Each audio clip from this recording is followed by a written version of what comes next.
संतांनी दोहा, अभंग आणि ओवीच्या रूपामध्ये आपले विचारधान व्यक्त केले आहे. ते असं म्हणतात, सुरस्य किरत बडी. अलीकडे सुरत खूप छान दिसावी. आज ट्रॅडिशनल डे आहे आणि तुम्ही खूप छान दिसताय. जे दिसतायत ते छान, ते स्वतःला मिरवतायत बाहेर, मला दिसले आहे.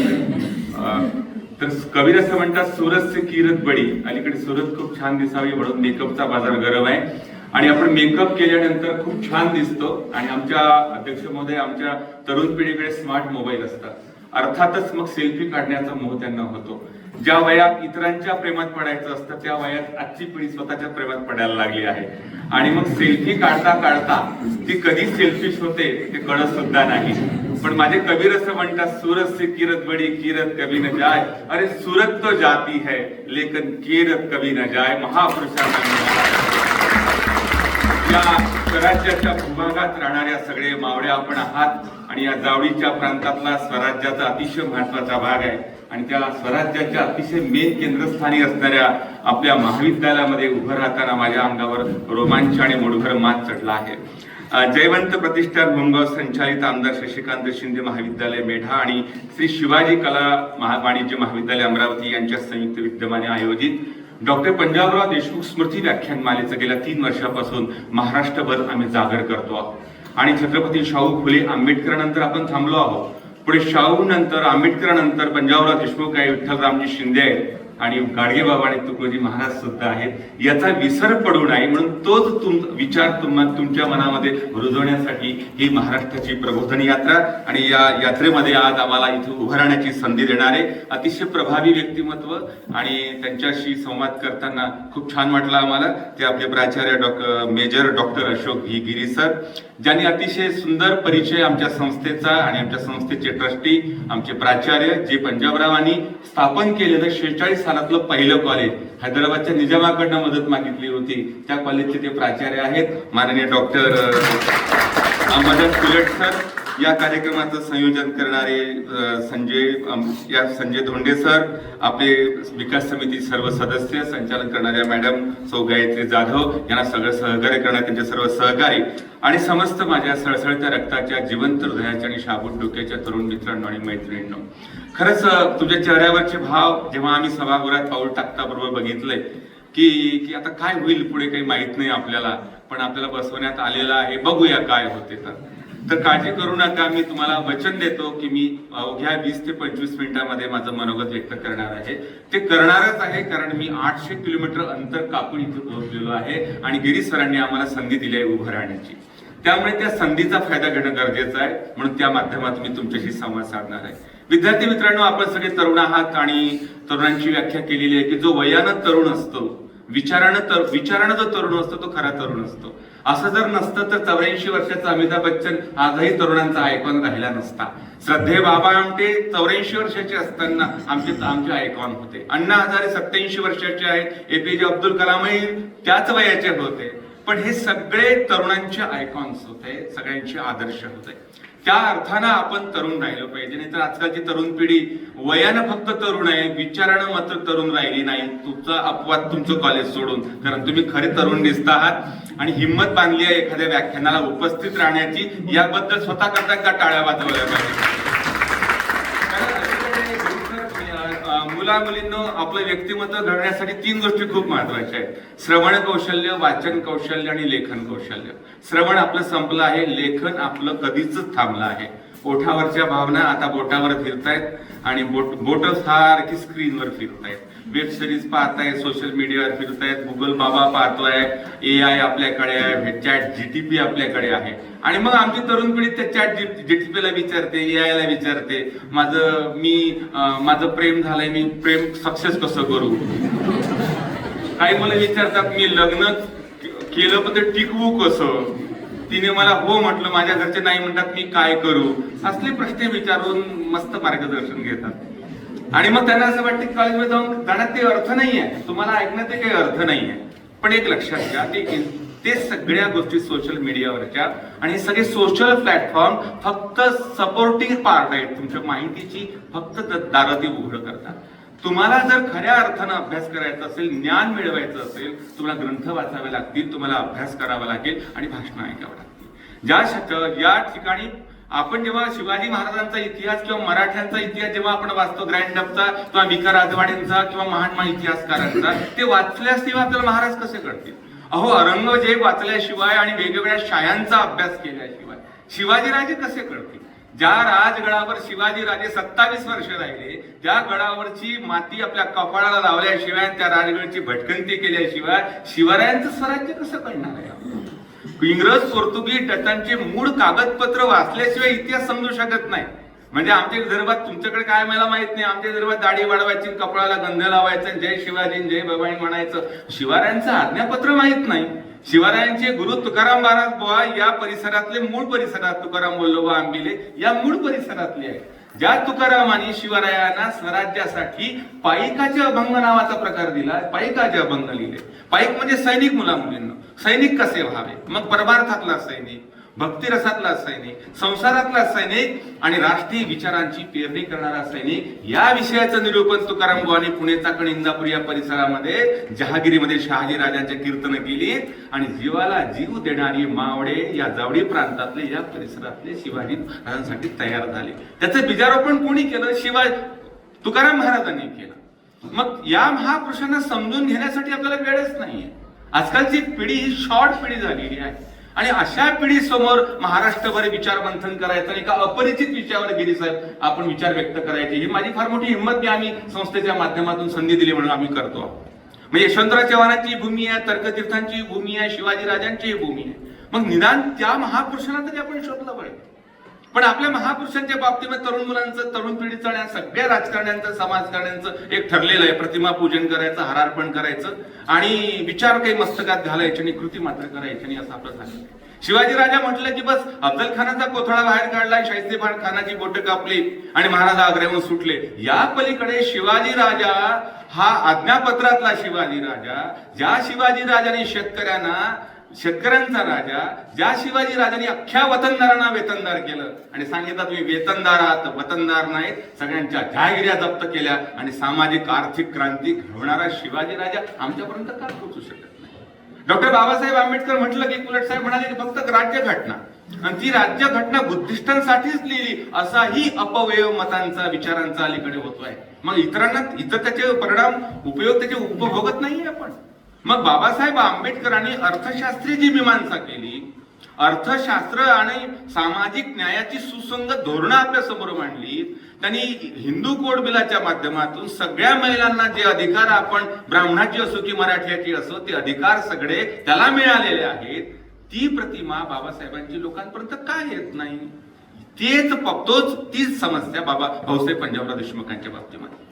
पंजाबराव देशमुख म्हणजे यांच्या नावाचं एक पंजाबराव कृषी विद्यापीठ अकोल्याला आहे. हे एक भौगोलिक ज्ञान आणि एमपीएससी आणि युपीएससीच्या स्पर्धेमध्ये, म्हणजे परीक्षेमध्ये थोर महापुरुषांचं एक चरित्र म्हणून एक पॅरिग्राफ फक्त पंजाबरावांचा आणि श्री शिवाजी शिक्षण संस्था त्यांनी उभी केली. या पलीकडे जाऊन पंजाबरावांचा परिचय महाराष्ट्राला व्हावा आणि आपण या महाराष्ट्राचे आहोत आणि पंजाबराव आपला आहे हे सांगण्याकरता, आपण प्रेरणा देण्याकरता आम्ही महाराष्ट्रभर फिरतोय. मग पंजाबराव देशमुखांची भूमिका याच्या पलीकडे का गेली नाही? की भारताचे केंद्रीय कृषी मंत्री असताना कृषी क्रांती त्यांनी कशी केली हे कुलट साहेबांनी आपल्या समोर मांडले. मी 4 पैलूवर फक्त थोडंसं निरूपण तुमच्या समोर करणार आहे, कारण तुमच्याकडे वेळ नाहीये आणि माझ्याकडे सुद्धा वेळ नाहीये. 30 सेकंदाची रील्स पाहण्याची क्षमता नसलेले आपण सगळे आहोत. मग एका जागी 30 मिनिट कसं काय ऐकावं हा गंभीर प्रश्न आहे. म्हणून मला असं वाटते नवीन फॉर्मॅटच्या माध्यमातून नवीन पिढी समोर आता आपण गेलो पाहिजे आणि पारंपरिक भाषणे बंद केले पाहिजे असंही मी मताचा आहे. पण एखादाच व्यक्ता युट्यूबवर तासभर सांगतो अफजल खानाचा कोथळा कसा बाहेर काढला, जो अत्यंत विद्वान स्वतःला समजतो आणि सगळ्या देशात प्रसिद्ध आहे, 1 लाख रुपये तो घेतो. आणि अध्यक्ष साहेब, ही पिढी मला विचारते मग शिवाजी महाराजांची लढाई का हिंदू मुसलमानांची लढाई होती? मग त्यांचं चुकलं काय? जे त्यांच्या पदरात तुम्ही टाकणार आहात ती पिढी ते स्वीकारणार. पंजाबराव देशमुखांच्या म्हणजे राजन गवस कोल्हापूरला, शिवाजी विद्यापीठ कोल्हापूरला मागच्या वर्षी राष्ट्रीय परिषद झाली होती पंजाबराव देशमुखांवर. प्रकाश पवारांनी त्याच्यावर पुढाकार घेतला होता. तेव्हा राजन गवस असं म्हणाले होते की महापुरुषांचा विचारांचा शोध घेण्याकरता त्यांच्या प्रेरणांचा आपण पहिल्यांदा शोध घेतला पाहिजे. महापुरुष म्हणजे त्यांच्या जीवनातला घटनाक्रम नाही, महापुरुष म्हणजे त्यांच्या जीवनातले काही ऑब्जेक्टिव्ह गोष्टी नाही, त्यांची प्रेरणा काय होती, त्यांचे विचार काय होते याची मांडणी होणं महत्वाचं आहे. शिवरायांच्या जीवनातल्या ऑब्जेक्टिव्ह घटनापेक्षा शिवरायांचं प्रेरणास्त्रोत जिजाबाई साहेब होत्या.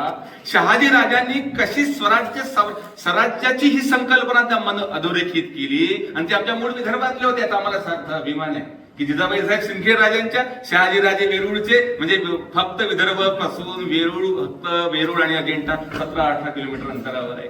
मग तो डीएनए संपूर्ण महाराष्ट्रामध्ये कर्मभूमी ही तुमची मानलेली आहे. मग शिवाजी महाराज ही पहिली प्रेरणा पंजाबराव देशमुखांची होती, म्हणून श्री शिवाजी शिक्षण संस्था हे नाव त्यांनी दिलं. श्री शिवाजी शिक्षण संस्था नाव देण्याच्या पाठीमागे उद्देश असा होता की शिवरायांनी जी बहुजनांची धोरणं आखली, जमिनीचे पट्टे भूमिहीनांना वितरित केले, स्त्रियांना सन्मान दिला आणि बहुजनांनी सगळ्या क्षेत्रामध्ये आघाडी घेतली पाहिजे, हे जे शिवरायांचं स्वप्न होतं हे पंजाबरावांना स्थापन करायचं होतं. ही पहिली त्यांची प्रेरणा होती. म्हणजे बहुजन म्हणजे काय? जो बहुसंख्येनं आहे तो बहुजन. 18 पगड जातीचा तेली माली कोळी कोष्टी या सगळ्या कष्टकरी वर्गाने शिवरायांना समर्थ साथ दिलेली आहे. आणि मी जबाबदारीने विधान करतो की वतनदारांनी शिवरायांना कधीही हयात असताना साथ दिली नाही.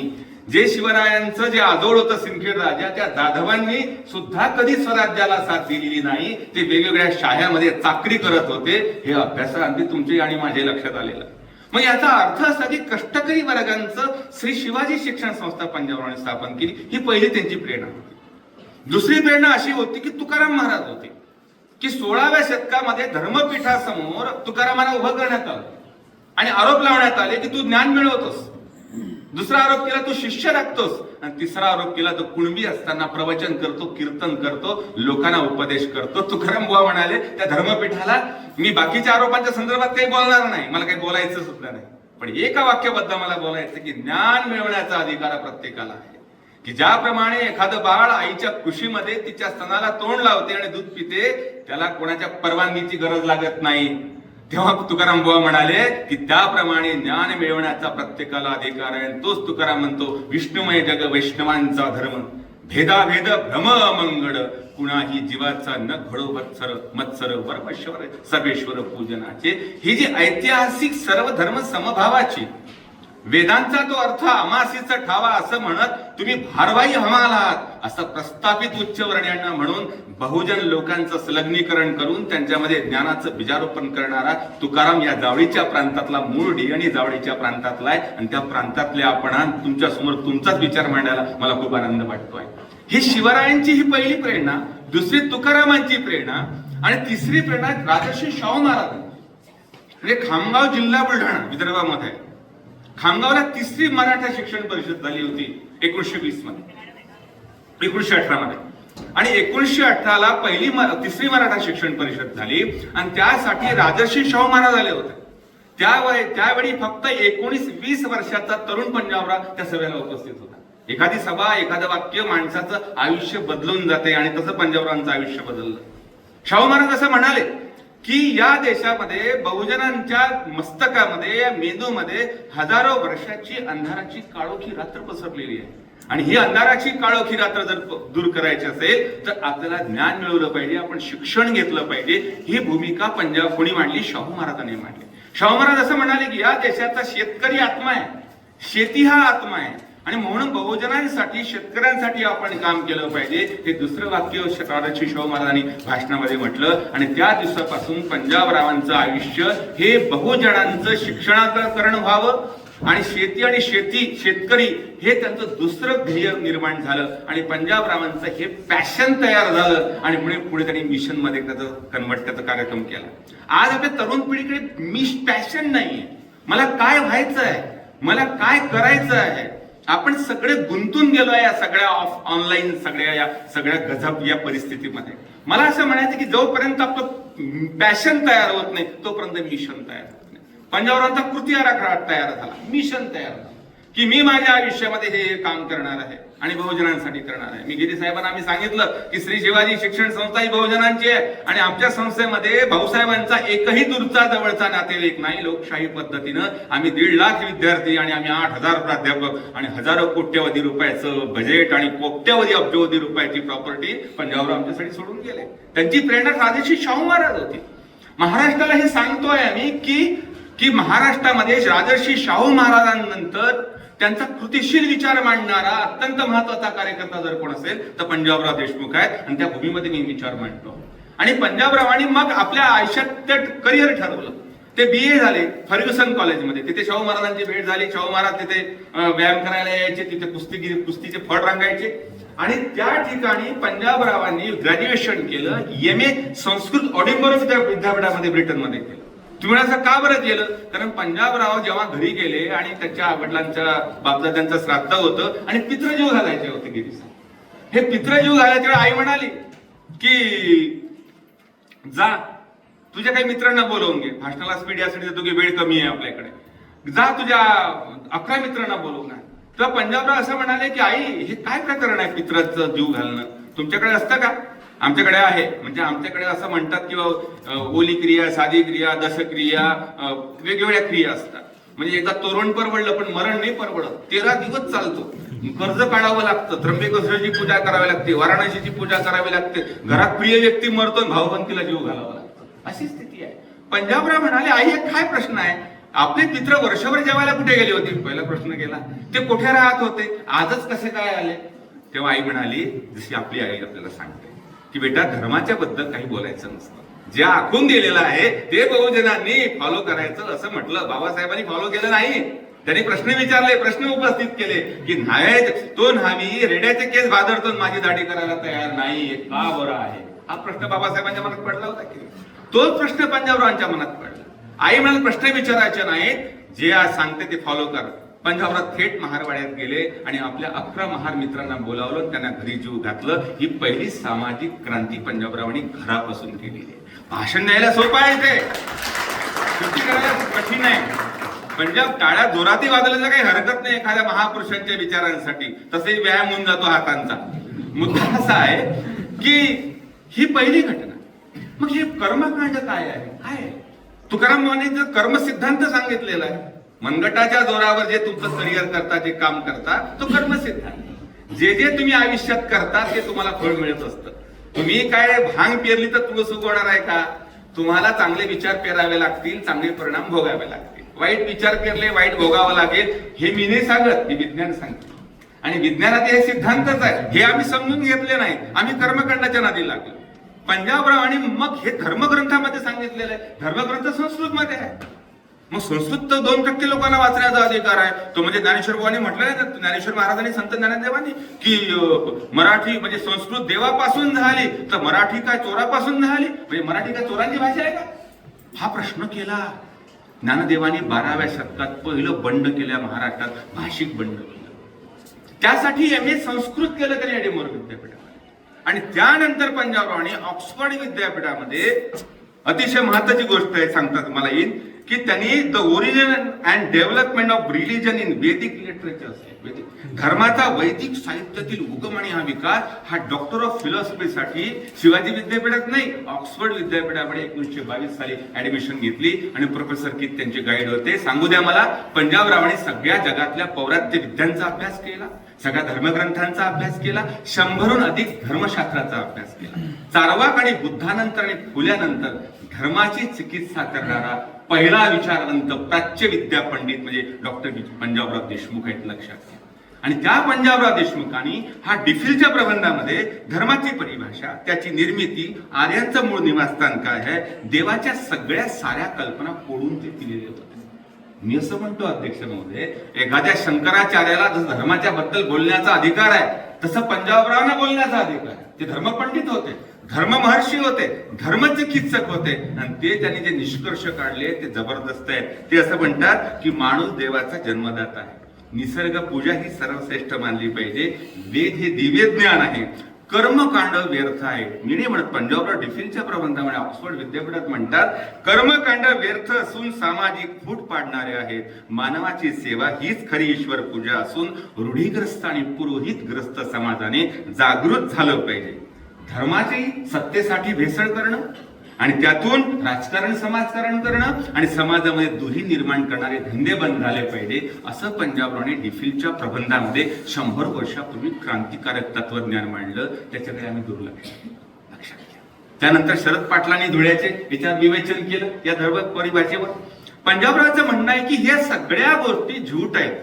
आणि कर्मसिद्धांत हा महत्वाचा आहे. ही पंजाबरावांची अतिशय महत्वाची वैचारिक पार्श्वभूमी होती, जी आधुनिक आहे मुलींना, जी विज्ञानवादी आहे, प्रागतिक विचारांची.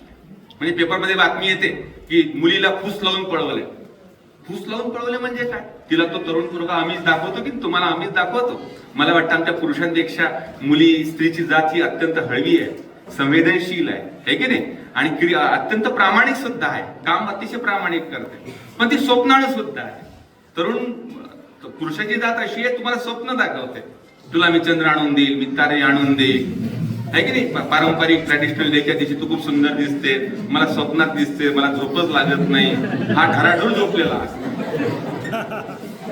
पण ती विचारत नाही अध्यक्ष महोदय कधी की का रे तू एवढं सांगतो, चंद्र आणि ताऱ्याची गोष्ट करतो, हे कधी आणशील आणि कशी आणशील. ती हे उलट म्हणते की किती प्रेम करतो माझ्यावर, आणि ती पुन्हा स्वप्नात म्हणते. मुलीला फूस लावून पळवले म्हणजे काय याचा अर्थ की तिला आमिष दाखव. मुलींनो, मुलांसमोर सांगतो, जे जे तुम्हाला कोणी बोलल्या जातं, जे जे तुम्हाला कोणी भावनिकरित्या ब्लॅकमेलिंग करतं, त्याचा विचार तुम्ही इथून केला पाहिजे. त्याचा विचार आहे प्रागतिक बुद्धी प्रामाण्य. तुम्ही बुद्धीने विचार केला पाहिजे, मनाने करू नये. काय फॅक्ट पोझिशन आहे, हा आपल्याला एखादा तरुण मुलगा पुरुष आपल्याला काही प्रलोभन दाखवतो, याची पात्रता काय आहे. जे शर्ट घातलाय त्याने तुझ्या बापाच्या पैशाचा आहे की तुझा आहे हे त्याला एकदा विचारलं पाहिजे आणि पुढे जाता आलं पाहिजे. पंजाबरावांनी सांगितलं की हा प्रागतिक बुद्धी प्रामाण्य विचार जो शाहू फुलेंचा आहे तो आपल्या समोर आला पाहिजे. ही पंजाबरावांची अतिशय महत्वाची पहिली भूमिका होती धर्मपंडित. दुसरी भूमिका नुसतं धर्मपंडित नव्हती, आणि पंजाबरावांचा ऑक्सफर्ड विद्यापीठाचा हा प्रबंध 1932 साली ऑक्सफर्ड विद्यापीठाने स्वतःच्या पैशानं प्रकाशित केला साहेब, आणि तो वेबसाईटवरती उपलब्ध आहे. आणि त्या ग्रंथाला 1932 साली प्रकाशित केला. त्यानंतर 1999 मध्ये आपल्या बहुजन लोकांनी त्या ग्रंथाला हात लावला, तोपर्यंत त्या ग्रंथाला हात लावला. हे ठरलेलं आहे की बहुजनातल्या एखाद्या माणसाने धर्माबद्दल सुंदर विचार मांडले, धर्मचिकित्सा केली, त्याच्याकडे उच्चवर्णीय दुर्लक्ष करतात, दुर्लक्ष करून त्याला लेखून मारतात, आणि तो लोकांमध्ये विचार येऊ देत नाही. परिणामतः पंजाबराचं स्वप्न होतं की बहुजन समाजातल्या तेली कोळी गोष्टी सगळ्या जातीतल्या लोकांनी राजसत्ता, धर्मसत्ता, सांस्कृतिक सत्ता, लेखन सत्ता, विज्ञानवादी सत्ता ह्या सगळ्या ताब्यात घेतल्या पाहिजे. आणि मराठ्यांना एकाच सत्तेचं आकर्षण असते, फक्त राजकीय सत्ता. आज आमच्याकडे फक्त राजकीय सत्ता आहे, सांस्कृतिक सत्ता आपल्याकडे आहे, धार्मिक सत्ता आपल्याकडे आहे. बघा काही लोकांना ते चेहऱ्यावर उमटते. सांस्कृतिक सत्ता आपल्याकडे आहे, एका ठराविक आडनावाचीच लोक नाटकामध्ये आणि सिनेमामध्ये आहेत. पंजाबरावांनी पाहिलेलं हे 100 वर्षापूर्वीचं स्वप्न होतं, ज्या स्वप्नांची परिपूर्तता करण्यासाठी पंजाबरावांनी प्रयत्न केले, आणि त्याची प्रेरणा शिवाजी महाराज होते. पंजाबराव हे बोलके सुधारक नव्हते, कर्ते सुधारक होते.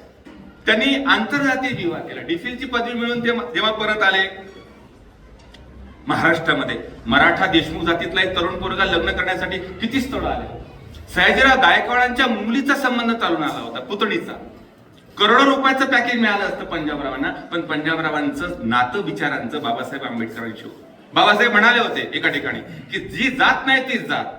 जोपर्यंत पंजाबरावांनी, जेव्हा बाबासाहेब आंबेडकरांनी 1956 साली मला हिंदू धर्मात मारायचं नाही म्हणून धर्मदीक्षा घ्यायचं ठरवलं होतं, तेव्हा सगळ्या धर्माचे कंत्राटदार बाबासाहेबांकडे आले होते, आणि बाबासाहेबांना सांगत होते की तुम्ही आमच्या धर्मामध्ये या, आम्ही तुम्हाला हे पॅकेज देतो, ते पॅकेज देतो. प्रत्येकाचं बाबासाहेबांनी ऐकलं. आणि मित्र, बाबासाहेबांनी प्रत्येकाला विचारलं, सगळं ऐकल्यानंतर, की तुम्ही आमच्या सोबत रोटी बेटी व्यवहार करणार आहात? एकही उत्तर देऊ शकलं नाही. पंजाबराव म्हणतात, भाऊसाहेब म्हणतात की जोपर्यंत रोटी बेटी व्यवहार सुरू होणार नाही, बाबासाहेब म्हणाले, तोपर्यंत जाती अंताची लढाई चालू राहील. त्या विचाराला स्मरून भाऊसाहेबांनी पहिला ठरवून लव्ह मॅरेज नाही, इंटरकास्ट मॅरेज केला. विमलाबाई वैद्य ह्या मूळ मुंबईच्या प्रार्थना समाज पद्धतीनं अवघ्या 500 रुपयामध्ये आणि 6 लोकांच्या उपस्थितीमध्ये पहिला इंटरकास्ट मॅरेज विदर्भातला भाऊसाहेबांनी केला, आणि आपल्या विचारांशी त्यांनी प्रामाणिकता ठेवली. आणि त्यांचे मध्यस्थ कोण होते? बाळासाहेब ठाकरेंचे वडील प्रबोधनकार ठाकरे मध्यस्थ होते. त्यांनी हा आंतरजातीय विवाह लावून आणला. अस्पृश्यता निवारण्याचं त्यांनी काम केलं. 1 लाख पाणवठे कृती कार्यक्रम त्यांनी आखला. अंबादेवी मंदिर सत्याग्रह 13 नोव्हेंबर 1927 ला कुठे केला? जशी तुमची कोल्हापूरची अंबाबाई आहे तशी आमची अंबादेवी आहे. 5000 वर्षापूर्वीचं मंदिर आहे आमच्या अमरावतीचं, ज्या अमरावतीच्या अंबादेवीच्या मंदिरामध्ये 5000 वर्ष आधी कृष्ण आला होता आणि 5 दिवस मुक्काम केला होता, असं मिथ्यक आहे. कारण आमच्या विदर्भामध्ये खूप सुंदर मुली आहेत म्हणून कृष्णाला आकर्षण वाटलं. विदर्भात आला ना कृष्ण रुक्मिणीला घेण्यासाठी. रुक्मिणी म्हणजे आमच्या अमरावतीची, तिथून काही किलोमीटर अंतरावर कौंडण्यपूर नावाचा गाव आहे. रुक्मिणीला घ्यायला आला. रुक्मिणी खूप दिसायला देखणी होती, तुम्ही खूप सुंदर आहात, काही प्रश्न नाहीये. मग कृष्ण त्याला म्हणाला, रुक्मिणी त्याला म्हणाली की कृष्णा, मी तुझ्याशी लग्न करायला तयार आहे, पण तू माझ्या माहेरसाठी काय देशील? म्हणजे बघा ना, माहेरच्या वरती प्रेम असतेच, बाईच्या जातीचं असतेच की नाही. मग तिचंही होतं. तेव्हा कृष्ण म्हणाला, काही काळजी करू नको, तू सांग काय हवंय तुला.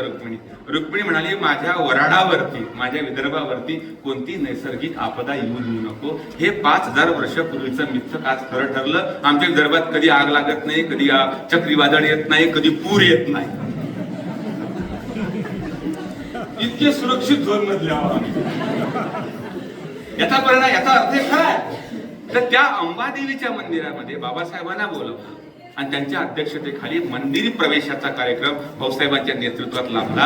आणि मग बाबासाहेबांनी पुढे राम मंदिराचा, जो नाशिकचा काळाराम मंदिराचा प्रवेश महाराष्ट्रभर पसरवला. हिंदू देवस्थान बिल मांडलं. हिंदू देवस्थान बिलाची कन्सेप्ट अशी होती पंजाबरावांची. मध्य प्रांताच्या वऱ्हाड प्रांतामध्ये पंजाबराव मंत्री होते. 1930 साली या विषयाला पंजाबरावांनी हात लावला. वाचूनच दाखवतो की मध्य प्रांत वऱ्हाडामध्ये देवस्थान बिल मांडलं. याची कल्पना अशी होती की जो मंदिरातला, प्रार्थना स्थळामधल्या पेटीतला, दानपेटीतला जो पैसा आहे तो कशासाठी, काय विजन आहे साहेब म्हणाले, काय विजन असतं एखादं. आपल्याला काय विजन आहे, उद्याचं काही माहित नाही आपल्याला काय. सगळी साधी माणसं, वरण भात भाजी पोळी, याच्यापेक्षा काही येत नाही आपल्याला. पंजाबरावांनी लोकशिक्षण, लोकांचं आरोग्य, कुपोषण, रोगराई आणि निरोगी आणि संपन्न भारतासाठी मंदिरातल्या दानपेटीतल्या पैशाचा विनियोग करावा, असं पंजाबरावांनी म्हटलं.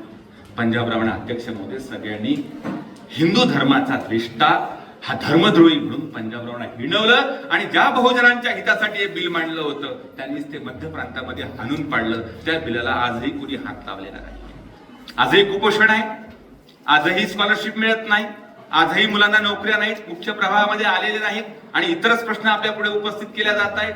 नॉन इश्यूज मध्ये तरुण पिढीला गुंतवून ठेवल्या जातं आणि जे आपले इश्यूज आहेत मुख्य, ते आपल्याशी चर्चेले जात नाहीत. आज केरळ मधल्या पद्मनाभांच्या मंदिरामध्ये 15 लाख कोटीहून अधिक प्रॉपर्टी आहे. पंढरपूरच्या मंदिराचा 10,000 एकरच्या जमिनीचा घोटाळा लोकसत्ता पेपरनं प्रकाशित करून टाकला. अंबादेवीच्या, कोल्हापूरच्या आणि तुळजाभवानीचे अनेक दागिने गायब आहेत पेटीमधून. हे कोण सांगणार आहे महाराष्ट्राला? आपण कधी जागरूक होणार आहोत? पंजाबरावांनी ही जी अतिशय महत्वाची भूमिका मांडली आणि मराठा विज्ञान मंदिर स्थापन केलं. आणि मराठा विज्ञान मंदिराच्या माध्यमातून पंजाबरावांनी लोककलेला महत्व दिलं. लावणी महोत्सव घडवले आणि त्याचबरोबर गोंधळी महोत्सव घडवले. देवदासीसाठी काम केलं. मी किती सांगू तुम्हाला 20 मिनिटांमध्ये. इतकं ऑब्जेक्टिव्हली त्यांचं काम आहे.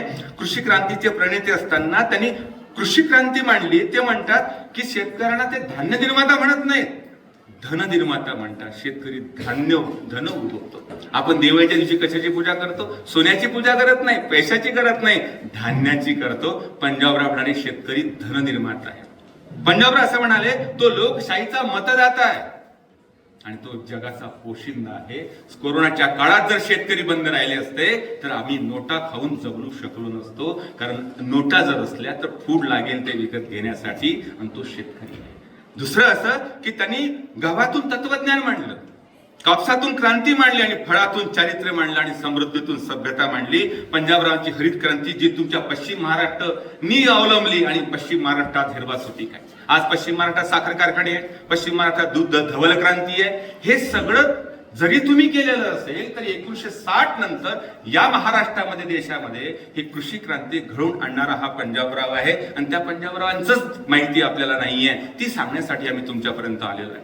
मला असं वाटतं की ज्याला ज्याला भूक लागते आणि जो अन्न खातो त्याने पंजाबरावांचं आठवण करावी. कारण 1960 नंतर एक धवल क्रांती झाली, कृषी क्रांती झाली आणि वर्षभर टोमॅटो खायला मिळतात, वर्षभर भाजीपाला खायला मिळतो, वर्षभर दुधाळ गाई आपल्याला पाहायला मिळतात. याचं म्हणजे संकरित वाण पंजाबरावांनी आणलं.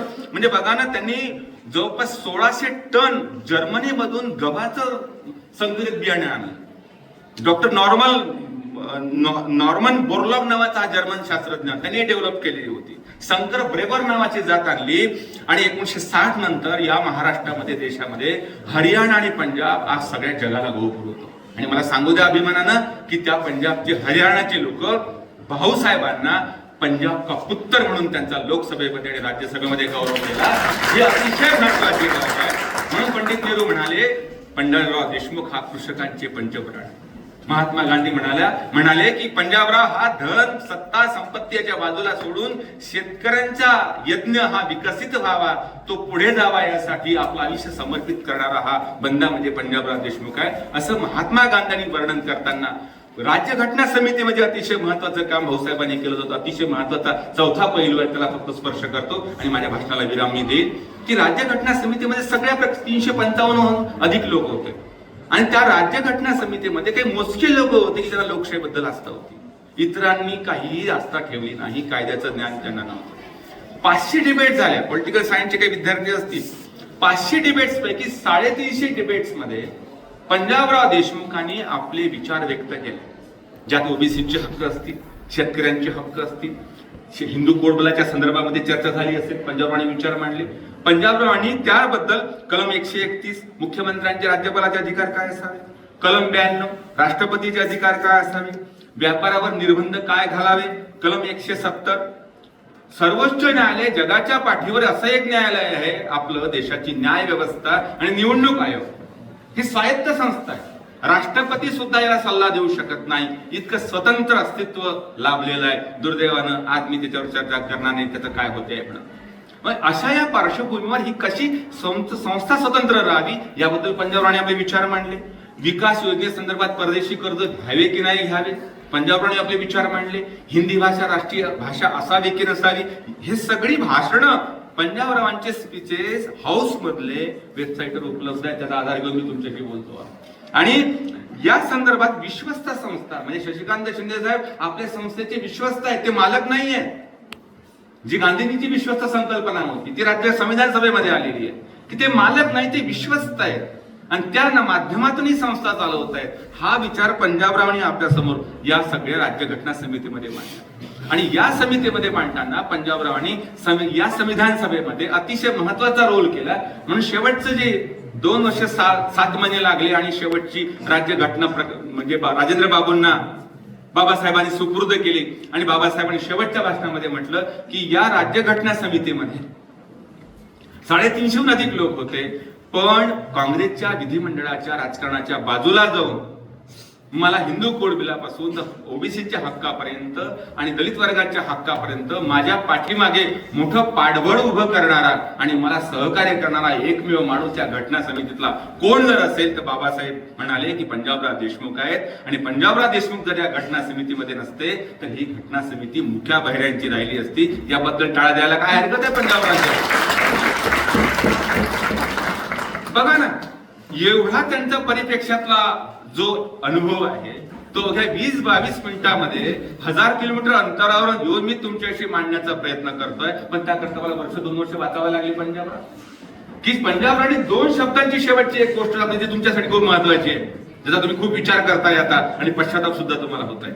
पंजाबरावांनी 1952 साली अध्यक्ष महोदय संपूर्ण महाराष्ट्रभर पायाला भिंगी लागल्यागत फिरलेत महाराष्ट्र. त्यांनी महाराष्ट्र धर्माची संकल्पना मांडली आणि कुणबी या शब्दाची संकल्पना ज्याची आज चर्चा होते. पंजाबरावांनी आपण कुणबी, आपण शेतकरी आहोत, जो बी पेरतो तो शेतकरी कुणबी. मला वाटतं ते बसलेले 99% कुणबी आहेत, शेतकरी आहे. मग मी काय झालं, तेल काढायला लागलो, मी तेली झालो, मी कपडे धुवायला लागलो, मी धोबी झालो, मी केस कापायला लागलो, मी न्हावी झालो. आपण मूर्ख लोक आहे, व्यवसायानं जाती स्वीकारला. पंजाबराव म्हणाले अहो हे जाती बाजूला ठेवा, आपण सगळे अख्खे मराठे आहोत, कुणबी आहोत, आपण शेतकरी आहोत. शेतकऱ्यांचा राजा पण शिवाजी राजा आणि या भूमिपुत्रांचं स्वराज्य उभं करणारा शिवाजी राजा, हाही पुरावा पंजाबरावांनी भाषणामध्ये मांडला. पण मी मराठा हा शब्द फार भारी आहे. मराठा हा जातीवाचक शब्द आहे का? पंजाबरावांनी मराठा आणि महाराष्ट्र धर्माची मांडणी केली. पंजाबराव असं म्हणाले की मराठा ही जर जात असती तर राष्ट्रगीतामधला शब्द वगळावा लागला असता. मराठा ही जर जात असती तर मेजर साहेब लष्करामध्ये जी मराठा बटालियन आहे आजही शौर्य पराक्रमाचं प्रतीक मानल्या जाते,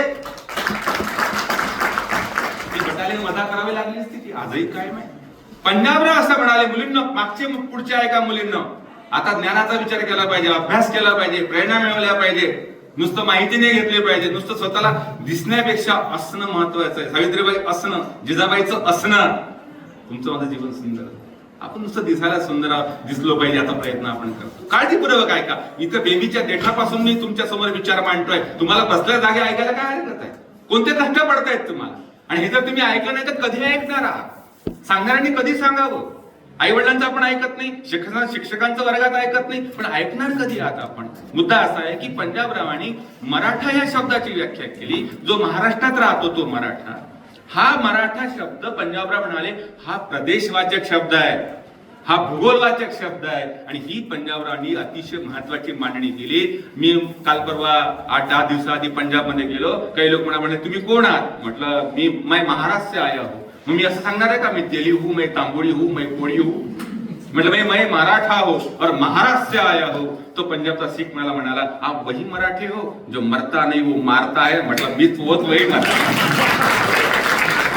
काय सांगायचं? पंजाबरावांनी भूमिका मांडली, तुम्ही ऐकलं नाही. तुम्ही तुमच्या टीसीवर मराठाच कायम ठेवलं. आणि आज जरांगेचा जन्म झाला आणि कुणबी या शब्दासाठी अख्ख्या महाराष्ट्रामध्ये, विशेषतः पश्चिम महाराष्ट्र आणि मराठवाड्यामध्ये आगडोंब बसरलेला. याचं कारण महापुरुषांना आपल्याला फक्त डोळ्यांनी दिसत आहे. महापुरुषांना दृष्टी असते 100 वर्षाची. ती पंजाबरावांनी मांडली.